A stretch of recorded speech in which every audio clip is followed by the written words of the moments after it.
Welcome to Misteyre Creations, and today we're doing something a little different. Sarah and I are talking with Vincent Treewell of The Weird Part. There's no script or plan other than talking about weird Wisconsin, which I went off topic a few times, sorry about that. It was a total of 2 hours and 18 minutes, which I'm breaking down into 4 parts we released over the next 4 weeks. This episode is a fun chat between friends. Please enjoy.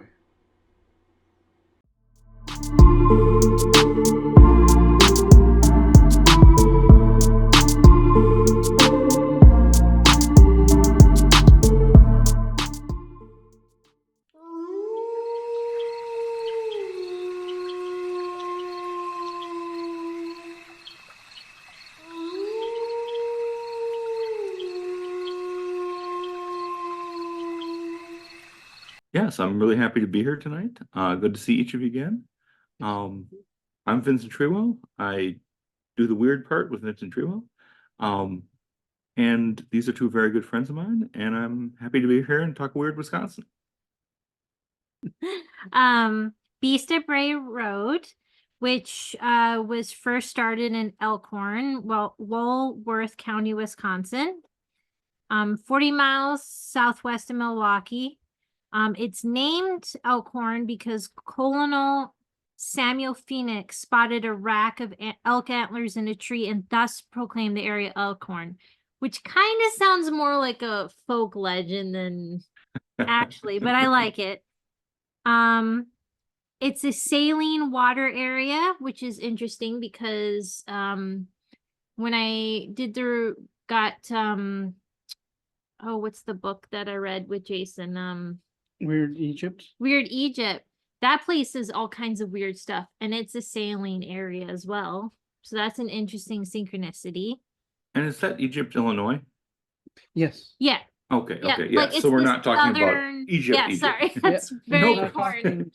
Very Egypt, important. Egypt. Yeah. It's also called the Christmas card town. Because they always do big Christmas decorations. So some of the old Christmas postcards may actually be of that city. That was an interesting. And it's James Paul Rosloff. He worked for TSR. He's from Elkhorn. So a little D&D nerd. He did the Keep on the Borderlands. I know that one well. I played it several times.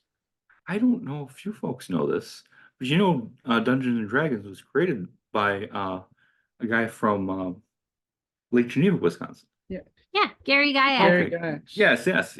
He's right here. I worked for him for a short period of time. Oh, okay. Then you know all about it. Yes. Yeah.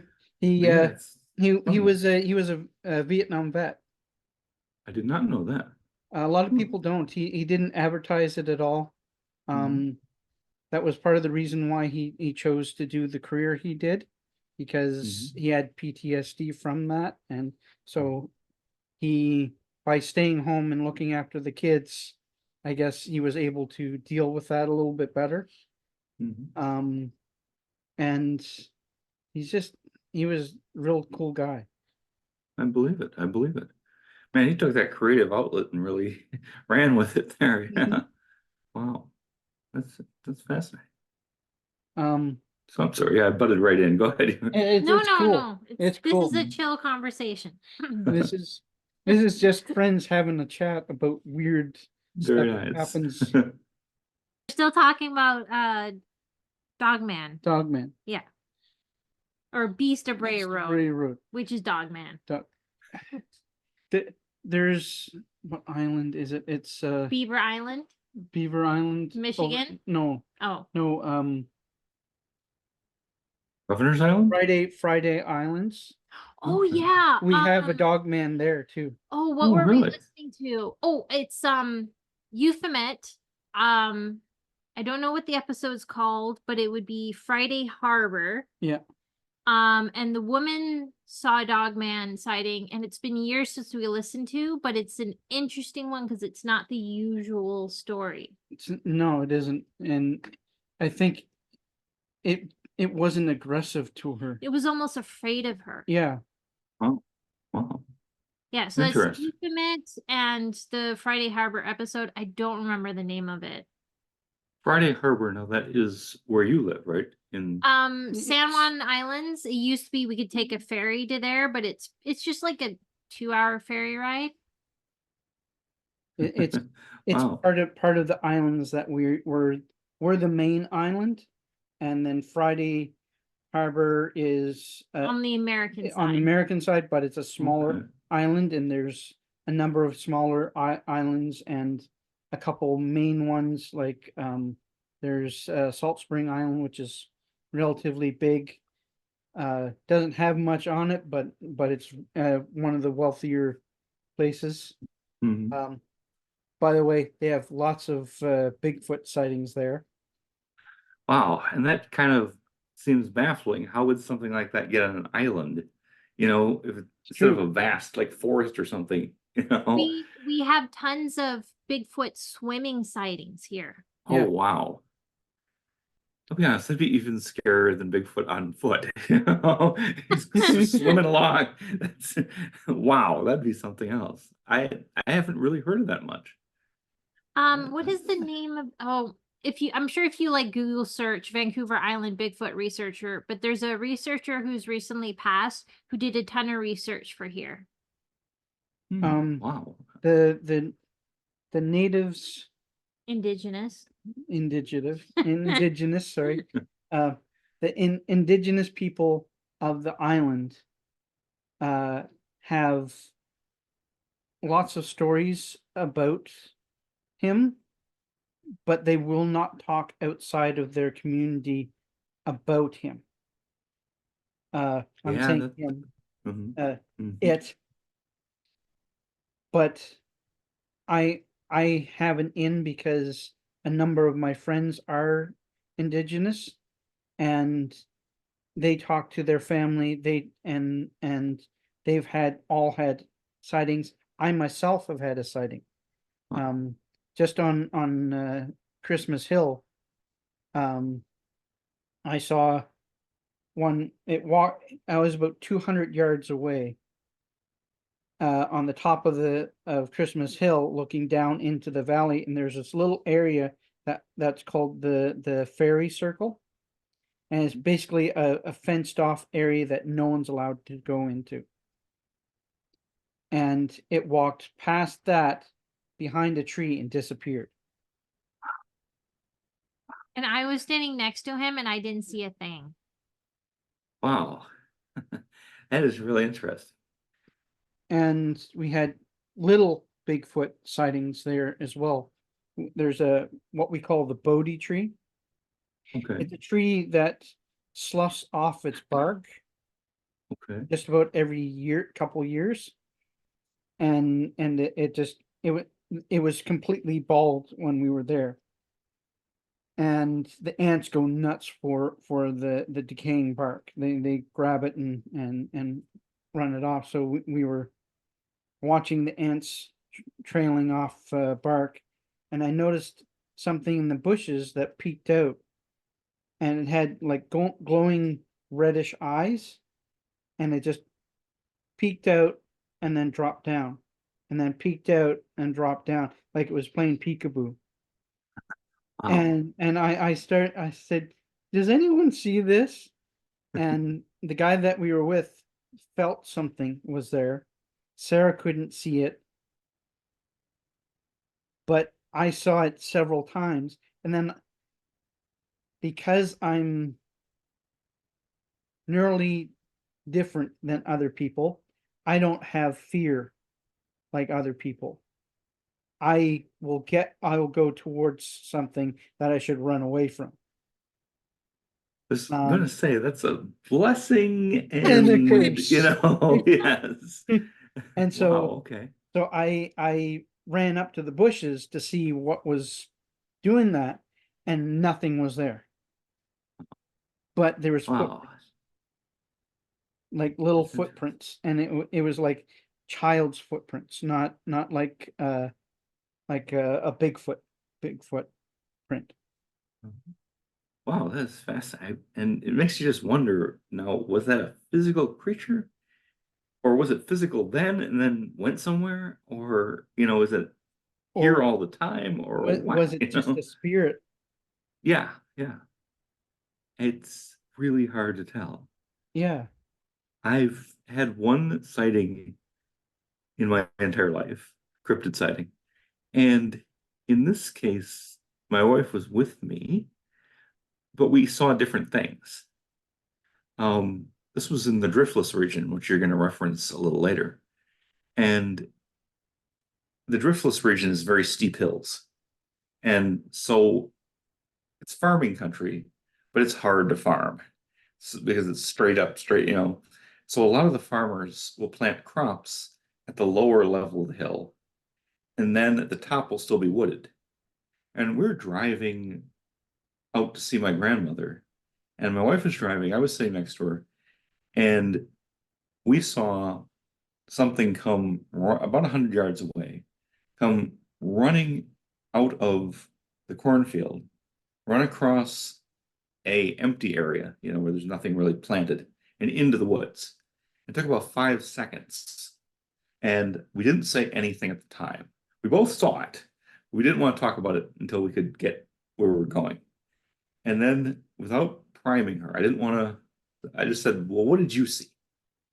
And she said, oh, I saw Bigfoot. She was like 100%. It was Bigfoot.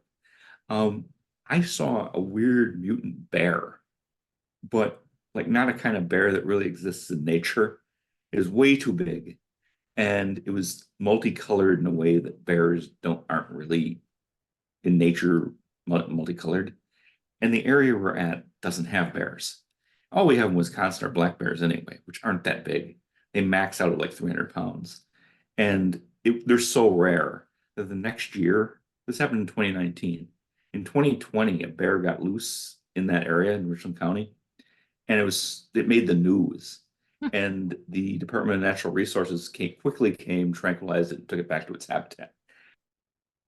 This was something else, and it ran up there, and then the hill was so steep that it had to not walk on hind legs but hop. It was kind of hopping, and we both remembered the hopping action. But what she saw was different than what I saw. It was very anomalous. I don't think that once it got into the woods, it had like a den back there or something. I don't think it's here all the time. I think it was physical while it was here. We only saw it for 5 seconds, and then it was gone. And it was just very, very weird. And that was a one-of-a-kind experience. I've never had that again. But I don't spend a lot of time in the Driftless either. Do you know what corn? All right. Do you know if it was a cornfield? Yes, it was a cornfield. So, I can't remember the name. I think it's either, I'm so bad. It's either Aztec or Mayan. Aztec. They have a god of the corn that makes the description of Bigfoot. Wow. Wow, I did not know that. Wow. Wow, fascinating. Also, if you shut your eyes, what was the muzzle like? I just recall, and I mean it's 5 seconds, but I recall like a bear head, like the full snout, Could have even been a shapeshifter where it was multicolor. Where it's multicolored, that is like a human trait. And there's a few animals that have multicolors, but that's really rare because usually a breeding population will have one hair tone and one fur tone, and it's only if something a member of the species that has a different hair color from out of the region comes in and mates with that you'll end up with the multicolors like that. But it's so rare, there would likely be in the news at some point. It would definitely be something that is unusual that other people would say, unless of course it was a Bigfoot or a dogman, because if it had a muzzle. That's what I saw. She, however, saw a primate. which she said looked like the orangutan character in the Planet of the Apes. Okay. And and she said it probably walks upright most of the time, but to get up the hill, it had to get on all fours and kind of hop. And hop. And it just, I got this impression, not like a psychic impression, but just the vibe that it wanted to get out of there. That it did not expect to be seen by us, and it didn't want to be seen by us, and it just needed to get away. Yeah. That was just the impression I had. Now, And it wasn't scary because it was running away from us. Mhm. And coming right at us, I might have felt differently. Yeah. But it just seemed to want to get out of here. Let's go. We were in the car too, just because. Yeah. But the orangutan, where it was hopping, But Bigfoot hop. There they do. there is big footprints that have just one. Yeah. And I think someone has seen it hopping before. Well, if they have an injured foot, Uh-huh. or if there is instances of dwarfism in animals. Okay. Yeah. And so if it had dwarfism, I have dwarfism. My arms are shorter than they should be. It's a trait from my great grandfather. He was like 3'6" and a Spitfire. So the type of guy that walked down the street daring people to step on his jacket. And his name was Cock Robin. So yeah, there you go. I fought the chest. But when you're talking about how it used its front legs and was hopping, Mhm. it was sitting more upright. It seemed like it was kind of bent over Yeah. and like putting its its hands or its front legs on the ground and then kind of lunging with its back legs. That makes Almost me think kind of a of- gibbon or a chimpanzee. Yeah. And so when something moves like that, it was meaning business and wanted to get the hell out of there, because Yeah, that's definitely a cryptid sighting in my opinion. Yeah. Oh There's yeah, no I've natural racked my explanation. brain for anything it could be. Yeah. I do come from farm country, as does she, and I know what a bull looks like. I know what a big boar looks like. It's none of that stuff.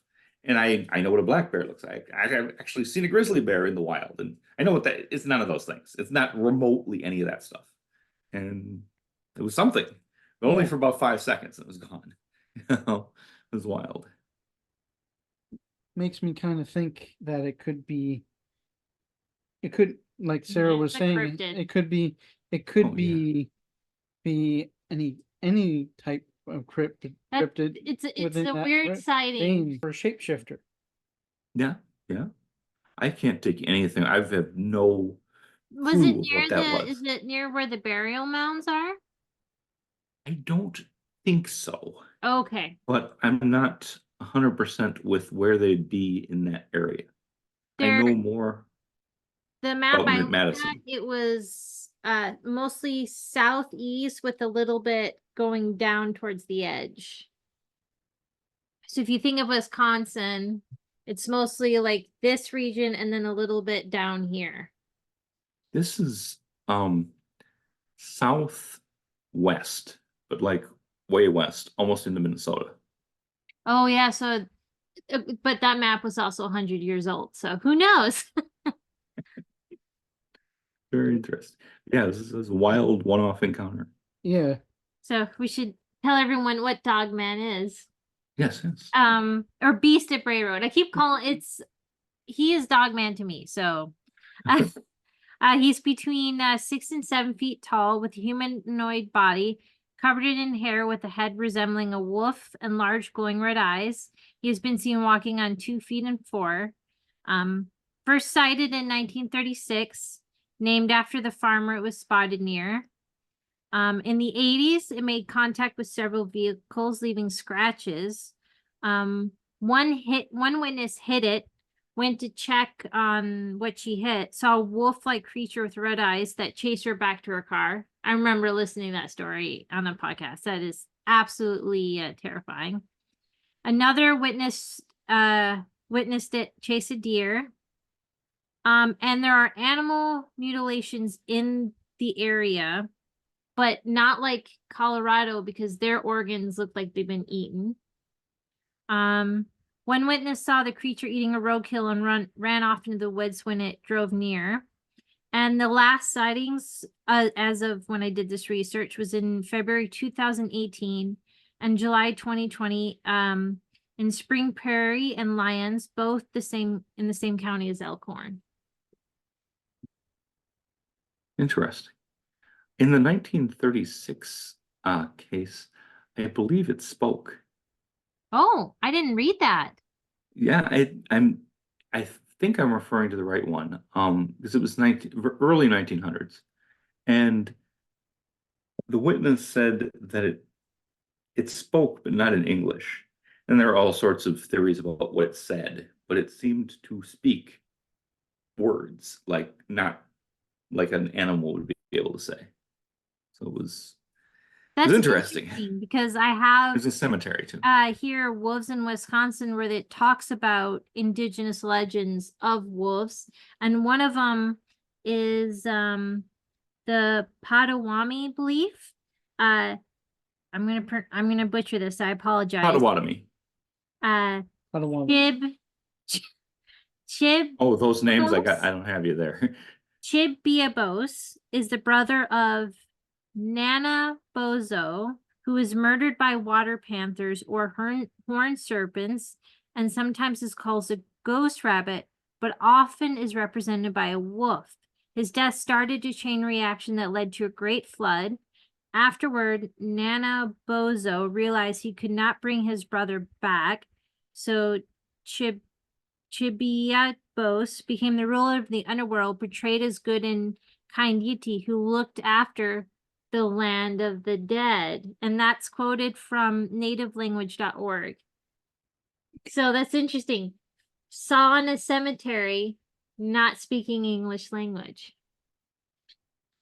Fascinating. That is. Water panthers are a thing too in the indigenous beliefs, and even into the modern era. Devil's Lake is a lake that is in lower central Wisconsin, and they have these elaborate ancient paintings of something that looks like the front half is like a jaguar, but it turns into like a sort of like an aquatic serpent. And they're a big deal and they're painted around the stone wall, the stone walls around the lake. And it was a very big ritual place. And it is by some mounds. And those mounds are at least somewhat preserved. They're supposed to be preserved.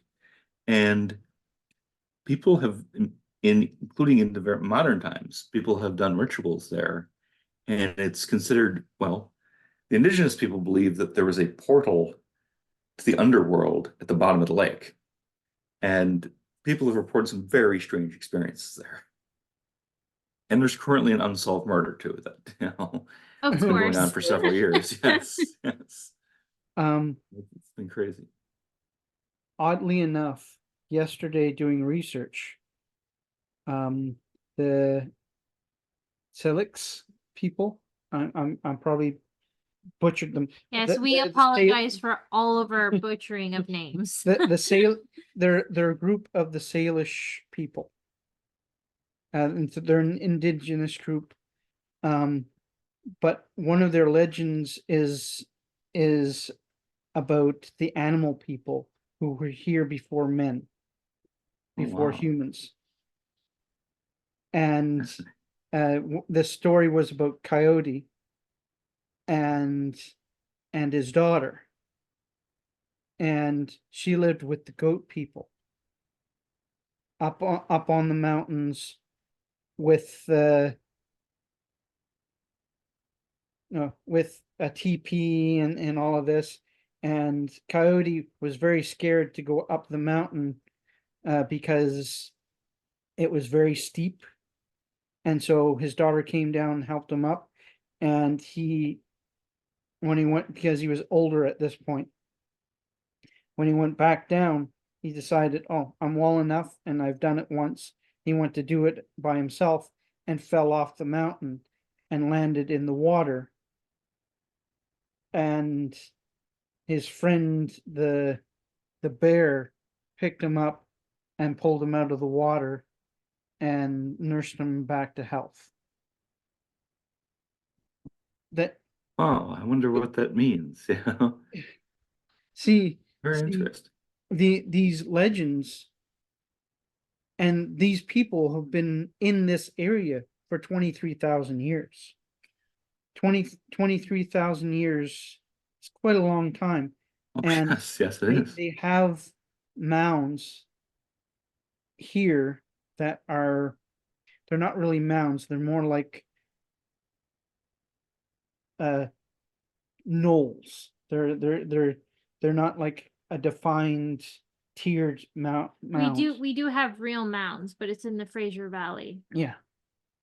And the Fraser Valley is where the Selk's people lived through the Fraser Valley into the Okanagan, and then down through into the states, right through Washington down into Ohio, as far as I know. So they Oh, span I'm sorry. You mean Washington, then Oregon? Washington, Oregon, and then they followed a river tribute off of the Columbia to Ohio. Okay, okay. It's Wow. during the fur All the way across. yeah, during the fur trading time. That's when they went to Ohio. Oh, wow. They were following the trail of the game, so to Wow. speak. Because that's a long way to go. It is. Well, it's about 3,000 miles, but yeah, wow, that's fascinating. Man. But The animal people, go ahead. Yeah, they use the rivers. Mm-hmm.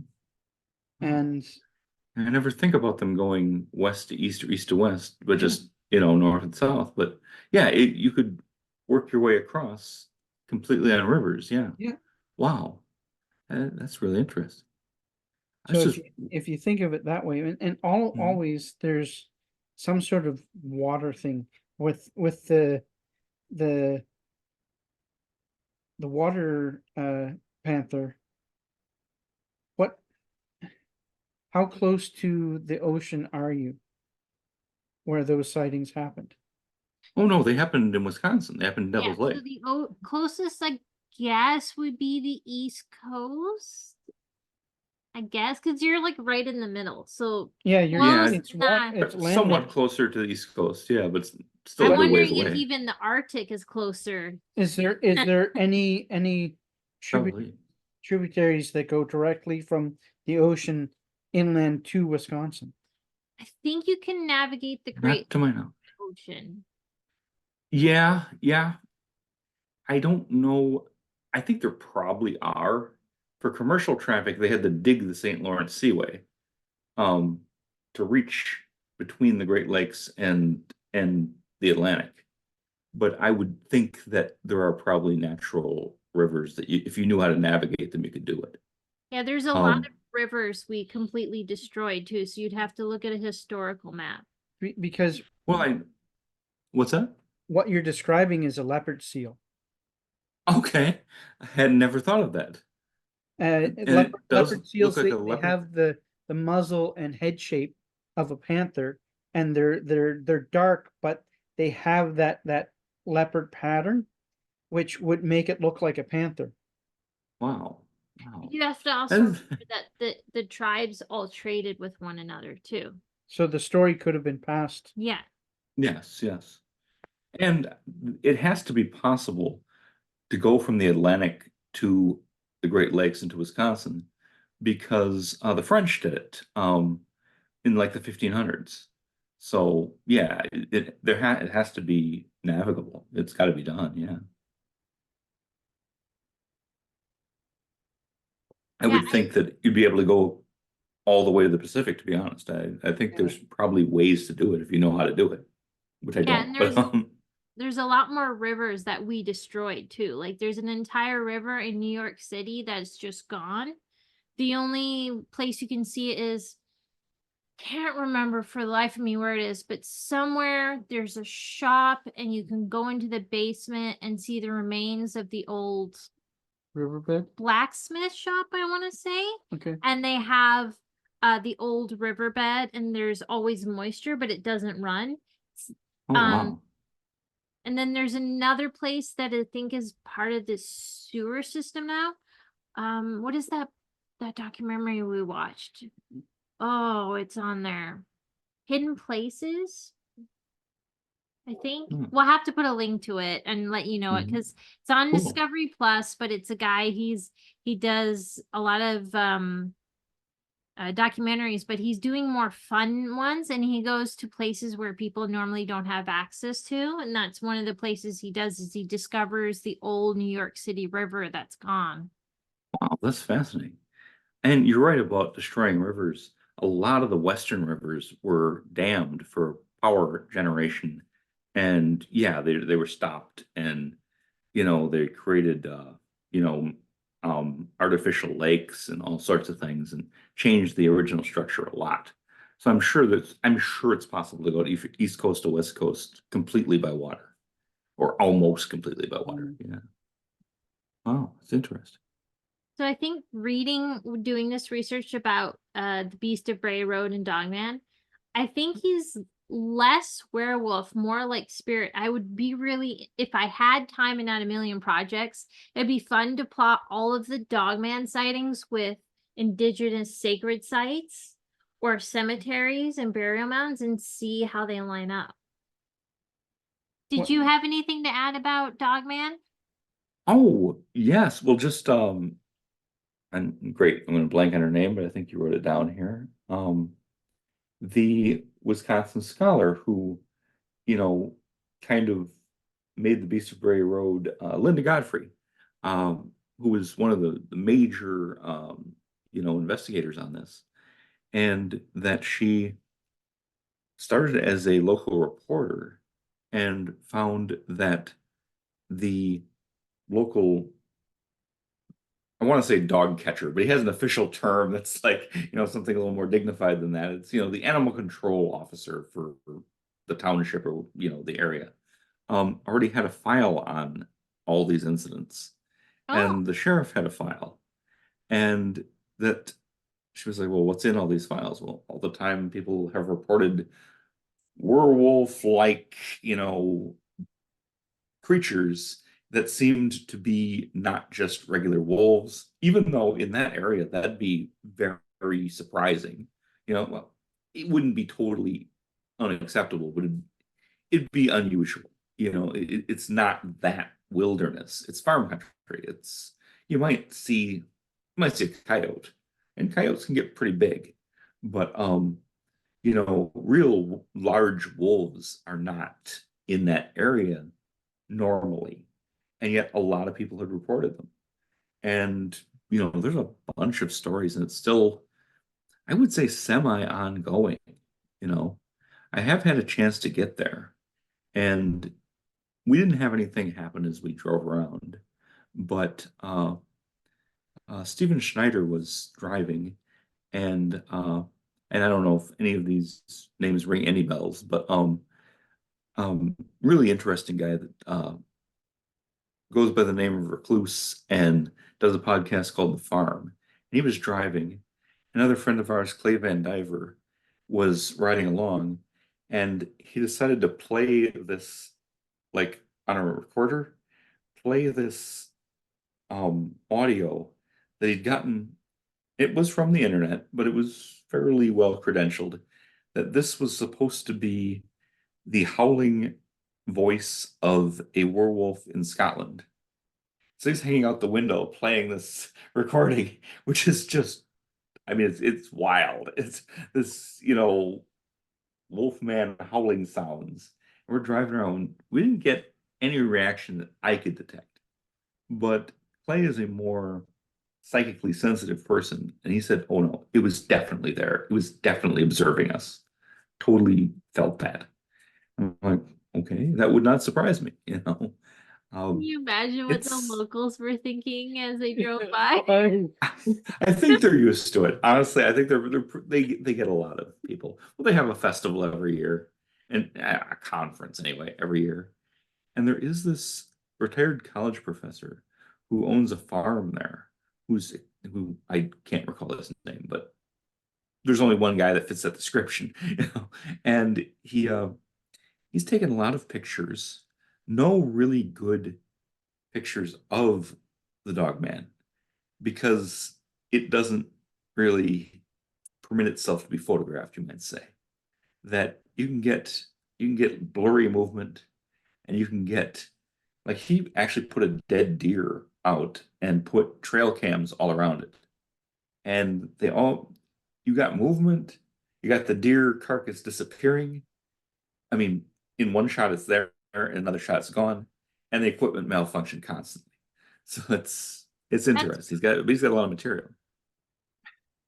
That brings to mind legends of werewolves. They are said to have superhuman speed, and I mean faster than any wolf or human could move. And when you think of it that way, they could just run through, grab it, and be gone because Yes, exactly. Yeah. they're incredibly strong. So you'd see a blur on the screen, and that would be it. Mm-hmm.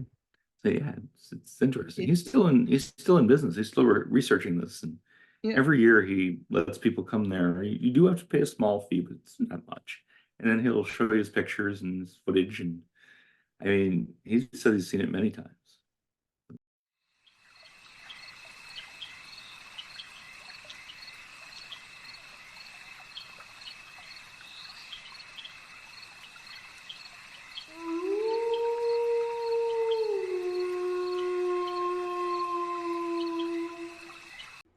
We hope you had fun listening to us chat about the Beast Bray Road. Stay tuned for part 2. We'll see you all next time.